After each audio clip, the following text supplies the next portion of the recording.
Nuno partage le pire bilan après 10 matchs pour un entraîneur de Spurs avec le Suisse Christian Gross, qui évoquera un nombre de choses pour C'est tout le vrai. monde autour de cette table.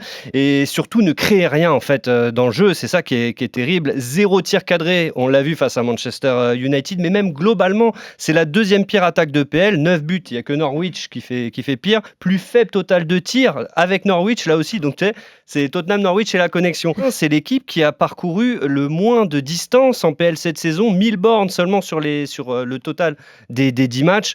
Donc les chiffres traduisent aussi ce mal-être et le fait que Nuno, de toute façon, voilà, c'était programmé, il avait un peu une épée de Damoclès qui est tombée sur la tête. Le nom qui vient dans tous les esprits, c'est celui d'Antonio Conte. C'est un peu une valeur sûre quand il arrive, on sait que voilà, il va faire quelque chose. Maintenant, sur le long terme pour Tottenham, est-ce que c'est vraiment la solution recherchée pour vraiment construire ce club et l'installer dans les plus gros clubs de PL?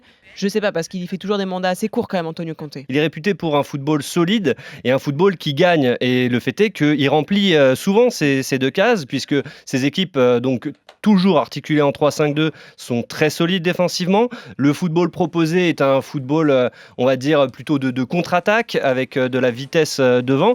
Donc c'est vrai que si on regarde les joueurs de Tottenham dans l'effectif actuel, on se dit oui, ils ont les joueurs pour jouer en 3-5-2. Après, voilà, ce ne sera pas football champagne.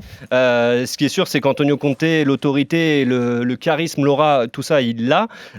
Mais par contre, c'est vrai que dans l'optique d'obtention de résultats, on peut dire qu'Antonio Conte a gagné quasiment partout où il est passé. Donc oui, potentiellement, c'est un très bon choix.